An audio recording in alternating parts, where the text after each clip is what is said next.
otra vez y a pensar en el hijo ordinario de un padre extraordinario.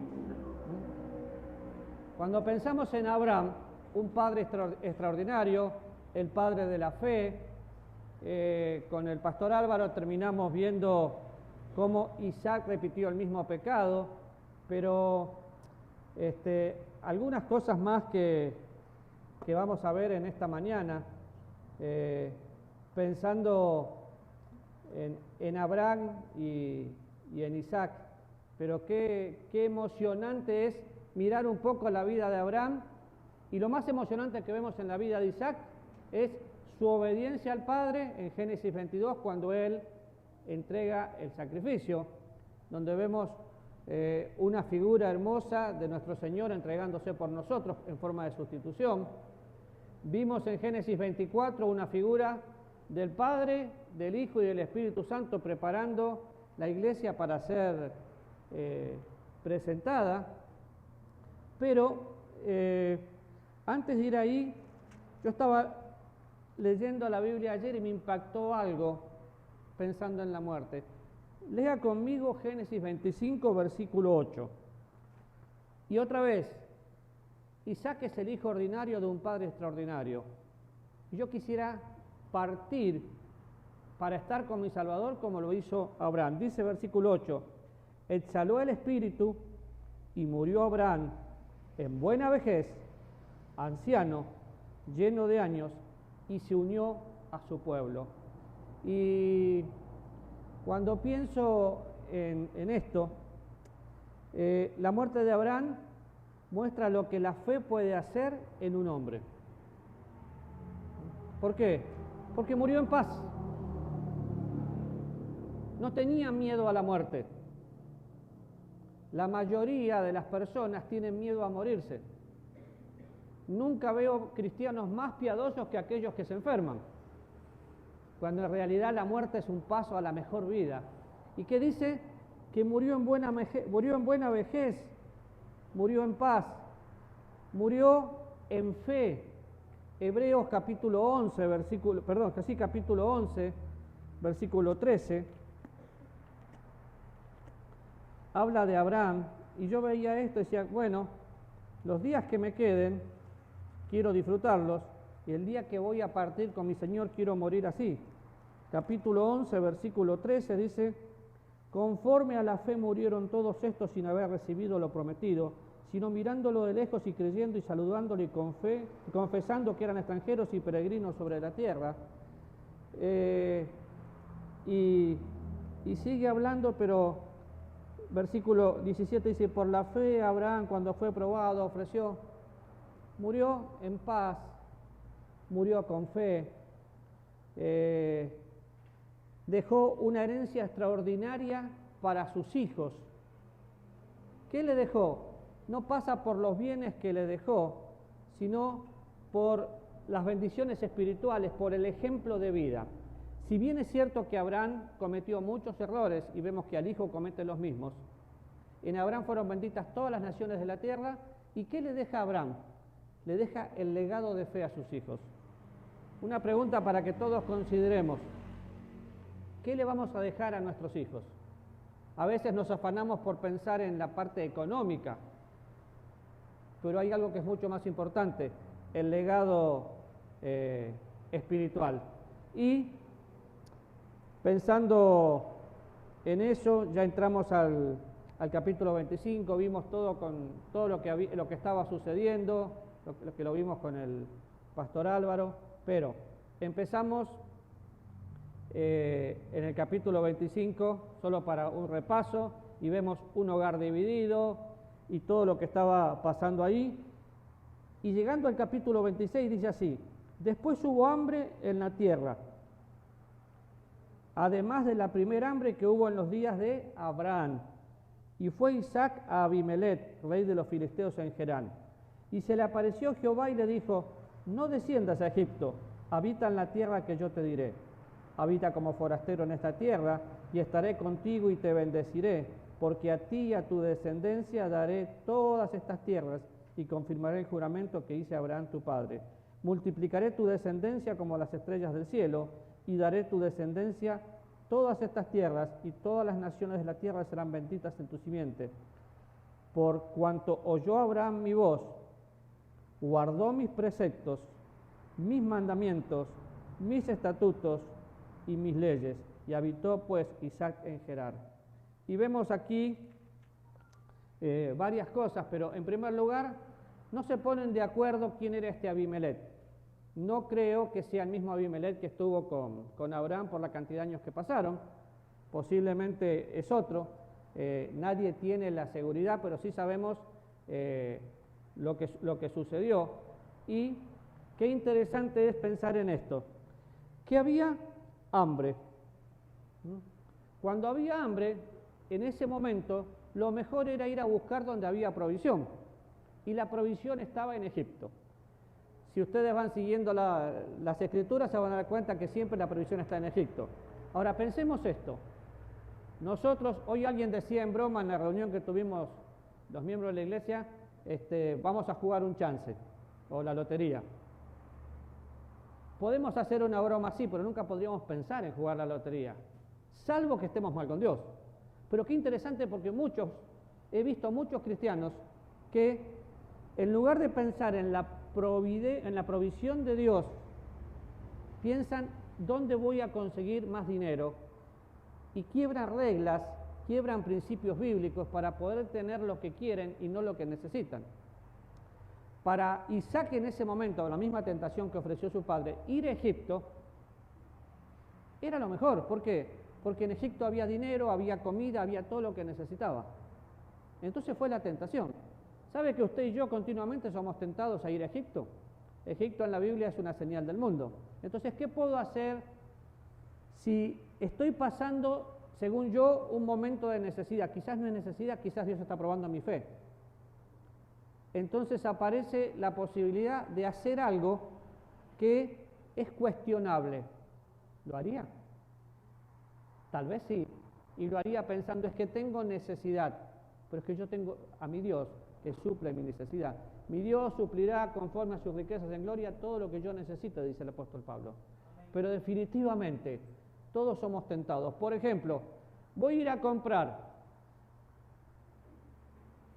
me sale el 13% más el 10% y quiero evitarme el impuesto. Estoy yendo a Egipto. Qué interesante cuando pensamos dónde vivía Isaac. Vivía en la frontera, en el límite. ¿Cuántos cristianos están viviendo en el límite? Porque están ahí. Yo no quiero pensar si agrado a Dios o no agrado a Dios. Yo sé que soy agradable ante Él por lo que Cristo hizo y quiero vivir agradándole en todo. Pero a veces estamos ahí, en la frontera. ¿Lo hago o no lo hago? Hay decisiones que tenemos que tomar una vez y conservarlas para siempre. Ahora, Isaac comienza su viaje para ir a Egipto y algo que aprendemos acá, la naturaleza humana no mejora de generación en generación. Él estaba repitiendo el mismo pecado que su padre. No sabemos si lo escuchó o cómo fue que se enteró, pero estaba repitiendo lo mismo.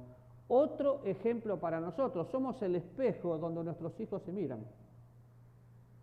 Y no importa la edad que tengan nuestros hijos, seguimos siendo ejemplo. Cuando voy al versículo 2, dice, y se le apareció Jehová, una teofanía, una aparición de Dios en el Antiguo Testamento. Y a través de eso hay una advertencia. No solo la aparición de Dios, está la advertencia, no desciendas a Egipto. ¡Wow! Aparece el Señor, advierte el Señor, ¿y qué tenemos que hacer? Poner atención. ¿A qué? A la palabra de Dios. ¿Por qué? Porque Dios está apareciéndose y diciéndole, no desciendas a Egipto. Le da la advertencia, no lo hagas. Ahora, si yo no pongo atención a la palabra, voy a hacer lo que quiero y no lo que debo. Es muy importante ver toda la Biblia en su contexto y ver que el Espíritu Santo es nuestro guía, si dejamos que nos guíe. Hechos capítulo 16 dice que Pablo intentaba ir a un lugar, pero el Espíritu se lo impidió. El Espíritu le va a impedir a usted y a mí que no vayamos a tal o a cual lugar cuando estamos en estrecha comunión con Él. Pero acá vemos la aparición, vemos la advertencia y vemos la atención que tienen que prestarle, porque dice, no desciendas a Egipto. Y entonces ahí viene la guía de Dios. Anda, habita en la tierra que yo te diré. ¿Piensan que Dios nos puede guiar a un lugar donde su gracia no nos pueda sostener? Palabras del doctor Adrian Rogers. Absolutamente no. Cuando Dios te dice que vayas a un lugar, ¿vas a dudar? Por supuesto. ¿Usted va a dudar? Por supuesto. Lamentablemente muchas veces dudamos, pero lo que trae duda no proviene de fe. ¿Por qué? Porque la fe es confianza. Estamos viendo a un padre extraordinario y a un hijo ordinario que no tenemos mucha información, pero un padre que dejó muchas cosas marcadas. Definitivamente vemos un papá que se equivocó, pero que se fue perfeccionando en fe hasta ser el padre de la fe. Ahora, luego dice, habita como forastero en la tierra y estaré contigo, te bendeciré. Las mismas promesas que le había hecho al Padre, estaré contigo. A diferencia de nosotros, hoy Dios está en mí continuamente, pero esta era una promesa, estaré contigo y te bendeciré. ¿Se acuerdan lo que le había dicho Dios a Abraham en Génesis capítulo 12? En ti serán benditas todas las familias de la tierra. Y hoy vemos diferentes pueblos que recuerdan al patriarca. De hecho, para el judío es tan importante estar en el seno de Abraham, pero estaré contigo, te bendeciré, porque a ti y a tu descendencia daré todas estas tierras y confirmaré el juramento que hice a tu padre. Multiplicaré la descendencia como las estrellas del cielo y daré a tu descendencia todas estas tierras, y todas las naciones de la tierra serán benditas en tu simiente. ¿Por qué? Por cuanto yo, Abraham, mi voz, guardó mis preceptos, mis mandamientos. Ahora, es importante entender esto. Las promesas terrenales que Dios le hace a Abraham fueron para el pueblo de Israel, no para nosotros. Nosotros no nos promete nada terrenal, nos promete celestial, porque nuestra ciudadanía está en el cielo, de donde esperamos al Salvador. ¿Y por qué hago esta aclaración? Porque hoy más que nunca vemos, y qué triste, ¿no?, una hermenéutica terrible. Vemos cristianos poniendo la banderita de Israel, orando por esto, orando por aquello, como que habría judíos en Israel. No necesariamente todos son judíos, pero esa promesa es para su pueblo. A veces nos confundimos porque vemos, es que todo Israel será salvo. Sí, los judíos. No estamos pensando en otra cosa, pero bueno, pensando en esto, hay cosas importantes porque es la misma promesa que se está cumpliendo, pero en el versículo 5 dice, oyó Abraham mi voz y guardó mis preceptos. Y me llamó la atención el guardar los preceptos, porque no se refiere a la ley de Moisés, se refiere a guardar la palabra de Dios. Génesis 12, Dios le dice, deja tu tierra, deja tu parentela y anda a donde yo te digo. Y Abraham lo hizo, guardó sus preceptos, puso en práctica su palabra. Nosotros como cristianos escuchamos la voz de Dios y la necesitamos practicar para tener éxito o fracaso.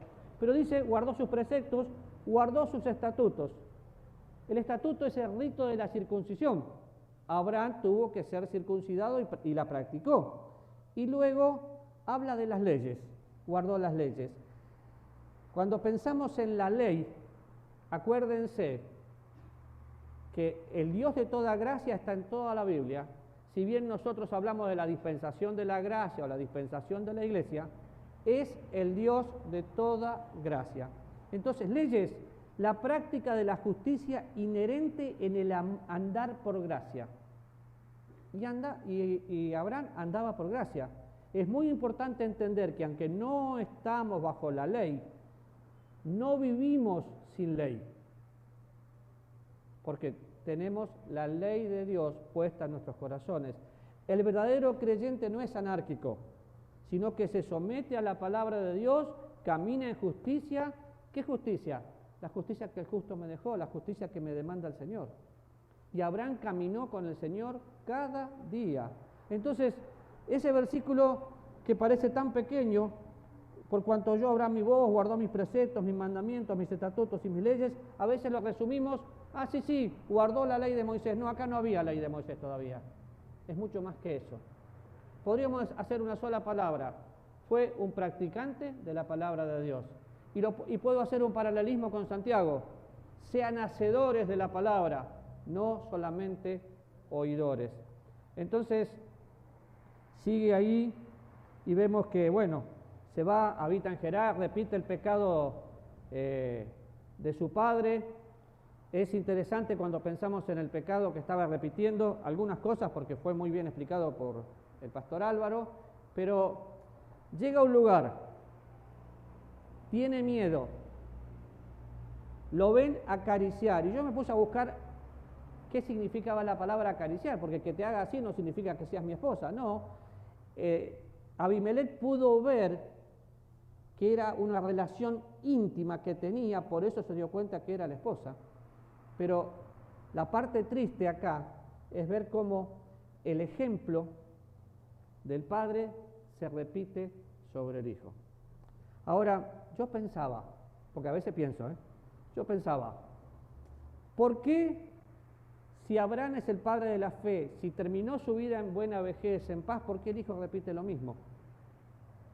Porque lamentablemente, en más de una oportunidad, o todas las oportunidades casi, hacemos lo que no queremos. O dicho más fácil, yo repito de mi mamá y de mi papá lo que no me gustó de ellos. Hay cosas que puedo pensar en mi papá y fue un ejemplo, hay cosas que puedo pensar de mi mamá y fue un ejemplo, y otras que no quisiera ni saberlas. Y esas son las que repito. ¿Por qué? No sé, pero así somos. Y el que repitió el pecado de su padre. Ante la duda, buscó lo mejor. Otra vez y otra forma práctica. Cuando la situación aprieta, ¿vas a mentir o vas a comprar la verdad y no venderla? Porque así como Abraham mintió, Isaac está mintiendo. Pero es una media mentira. Es que es para salvarme la vida. ¿Es verdad o es mentira? No estoy medio enfermo, estoy enfermo o estoy sano. Y luego habla de los pozos, y es lindísimo pensar en los pozos y lo que significa para nosotros. Los pozos de aguas eran el recurso divino y tienen una connotación espiritual. Vamos un ratito a San Juan capítulo 4. En ese momento no había agua disponible. Es muy lindo ver cómo Isaac actuó, cómo guardó la paz. Pero fíjense, en San Juan capítulo 4, vamos a leer algunos versículos. Cuando pues el Señor entendió que los fariseos habían oído decir, Jesús hace y bautiza más discípulos, aunque Jesús no bautizaba sino sus discípulos, salió de Judea y se fue otra vez a Galilea, y le era necesario pasar por Samaria, a una ciudad de Samaria llamada Sicar, junto a la heredad de Jacob, que dio a su hijo José. Y estaba allí el pozo de Jacob. Entonces Jesús, cansado del camino, se sentó así junto al pozo, y era como la hora sexta, y vino una mujer de Samaria a sacar agua, y Jesús dijo, dame de beber, pues sus discípulos habían ido a la ciudad a comprar de comer. La mujer samaritana le dijo, ¿cómo? Tú siendo judío me pides a mí de beber, que soy mujer samaritana, porque judíos y samaritanos no se hablan entre sí, o no se tratan entre sí. Respondió Jesús y le dijo, si conocieres el don de Dios, y quién es el que te dice, dame de beber, tú le pedirías y él te daría agua viva. Y la mujer dijo, Señor, no tienes con qué sacarla, y el pozo es hondo. ¿De dónde, pues, tienes el agua? ¿Acaso eres tú mayor que nuestro padre Jacob, que nos dio este pozo, del cual bebieron él, sus hijos y sus ganados? Y respondió Jesús, cualquiera que bebiere de esta agua volverá a tener sed. Mas el que bebiere del agua que yo le daré, no tendrá sed jamás, sino que el agua que yo le daré será en él una fuente de agua que salte para la vida eterna. Y sigue el relato. Pero qué importante es ver la importancia espiritual del agua viva, el agua que da el Señor. Cuando pensamos en los pozos, acá había enemigos y amigos en Génesis 26 y demás, pero ¿de dónde estamos sacando nuestra agua? Y yo pensaba en hacer una comparación, una analogía, y no podemos hacer otra cosa que volver a los pozos. ¿A qué pozo? A la palabra de Dios, al tiempo de oración, a buscar al Señor. Algo que hemos perdido en muchos casos, porque se trabaja de sábado a domingo 24/7, es ese tiempo personal con el Señor. La mujer queda ahí, Señor, ¿de dónde vas a sacar agua? El agua que yo te doy es el agua de vida, es Jesús. Y cuando pensamos en los pozos que está hablando, ¿por qué no pensamos en nosotros? Y pensamos en volver a la Biblia, volver al devocional, congregarme porque amo a Dios, ofrendar porque amo a Dios, testificar porque amo a Dios, no por religión, sino volver a meterme en ese pozo que alguien tuvo que pagar un precio. Cuando pienso en el agua viva, ¿cómo va a ser limpia la iglesia? Por la palabra de Dios, por el agua viva, y un día vamos a ser presentes, vamos a estar presentes. Y cuando pienso también en el pozo, pienso en las necesidades que tenemos, y sin duda veo a Isaac en paz, moviéndose, porque conocía al Dios de paz y caminó en paz. Hubo diferentes riñas, sí, pero a Isaac no fue parte de esa riña. Entonces, qué buen ejemplo para seguir también. Cuando hay un problema, yo tengo que pensar cómo evitar ese problema. Porque fíjense, vamos conmigo otra vez a Génesis 26. Versículo 21. Y abrieron otro pozo, y también rindieron sobre él, y llamó su nombre Sina. Y se apartó de allí, y abrió otro pozo, y ya no rindieron sobre él, y llamó su nombre Ribot. Y dijo, porque ahora Jehová nos ha prosperado, y fructificaremos la tierra. De ahí subió a Berseba, y se le apareció Jehová aquella noche, y le dijo, yo soy el Dios de Abraham, tu padre, no temas porque yo estoy contigo, te bendeciré y te multiplicaré tu descendencia, por amor a Abraham mi siervo. ¿Y qué hizo Isaac? Edificó allí un altar, e invocó el nombre de Jehová, y plantó allí una tienda, y abrieron allí los siervos de Isaac un pozo. Y después viene la historia de Abimelech, pero paremos aquí. ¿Qué hace el Señor otra vez? Le recuerda lo mismo. Leyendo esto, vino a mi mente, el apóstol Pablo dice, me es necesario, no me importa repetirle lo mismo, es necesario que le repita lo mismo. A veces Dios tiene que repetirnos sus promesas para que la podamos acordar. Y otra vez lo mismo que le dice antes, se lo dice ahora. Fíjense que antes le había dicho, multiplicaré tu descendencia, bendeciré a los que te bendijeren. Lo mismo, y acá se le aparece Dios otra vez una teofanía, la aparición de Dios. ¿Y qué hace Dios? Lo alienta con su palabra. ¿Qué tiene que hacer la Biblia con nosotros? La Biblia con nosotros hace dos cosas, nos advierte y nos alienta. Nos advierte del peligro y nos alienta a seguir adelante. Se le aparece y le dice, yo soy el Dios de Abraham tu padre, no temas. Una de las palabras que más se repite es no temas. Pensemos un minuto, ¿era el Dios de quién? De Abraham, su padre. Otra vez los padres somos el ejemplo a seguir. Papá, tu hijo no va a leer la Biblia si no te la ve leer. No va a orar si no te ve orar. Vaya a la iglesia, haga esto. Muchos papás se desesperan cuando sus hijos están mal, pero no son un ejemplo. Y el ejemplo es 24/7, no el domingo. A veces cuando escucho, es que lleve a mi hijo a la escuela dominical o al club bíblico a ver si lo pueden mejorar o mándelo a un campamento. Este no es un reformatorio. La Biblia transforma vidas, pero tenemos que dar un ejemplo. Entonces, era el Dios de sus padres y utiliza la palabra no temas. ¿Por qué? Porque estoy contigo. ¿Se acuerda lo que dice Isaías?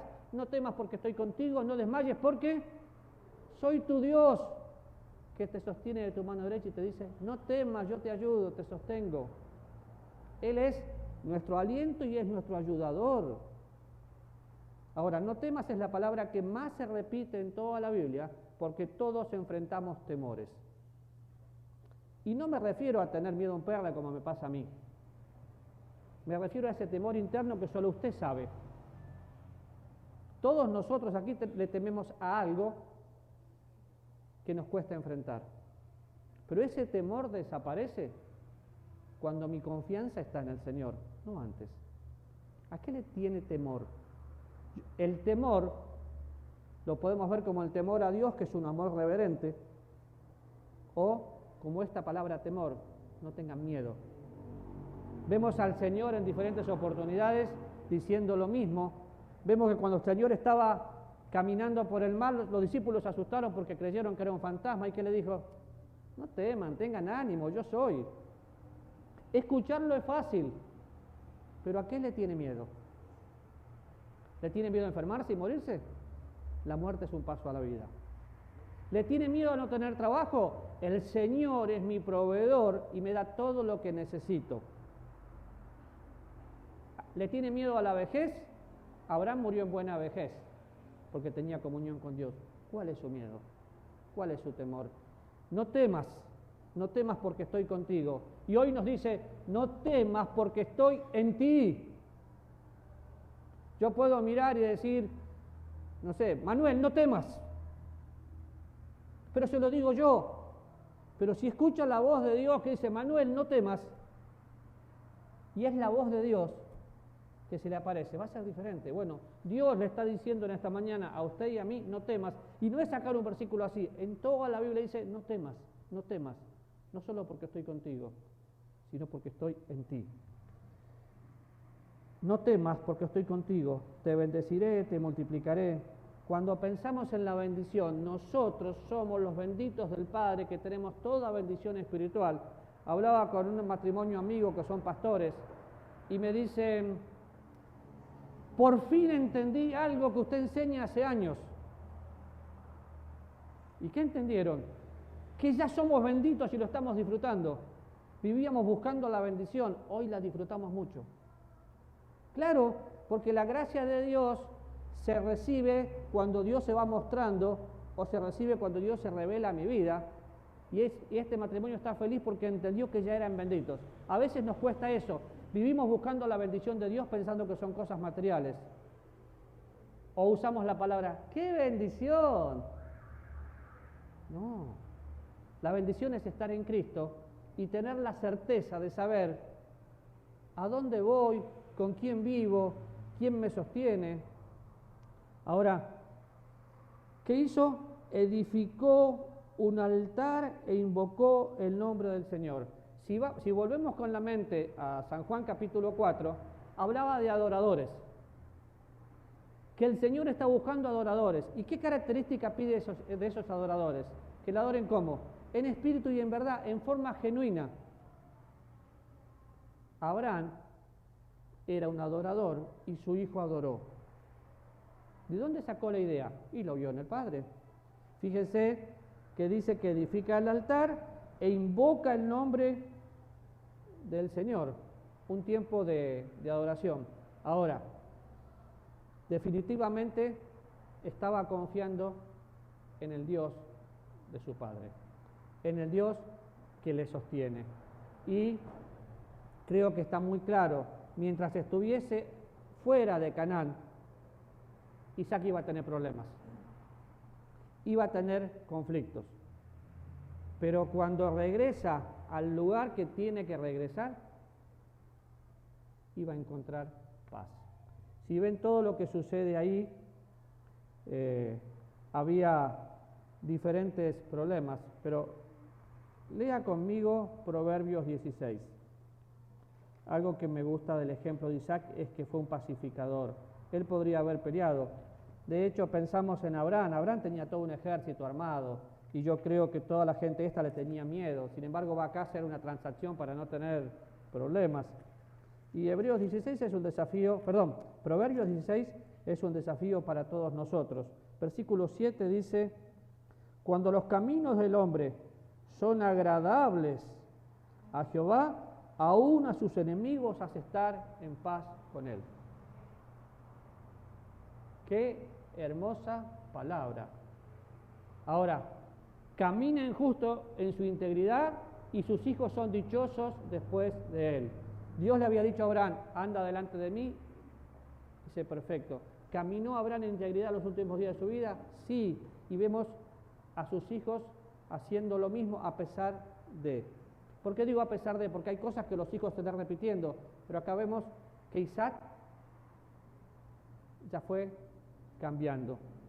Y no vamos a seguir mucho más con el capítulo que sigue, porque la idea es ir aprendiendo despacio, pero vuelvo al capítulo 26 y vemos que cuando va terminando el capítulo, por eso hablé del hombre de paz, hay una reconciliación, Isaac actúa como tiene que actuar y definitivamente nos deja un ejemplo.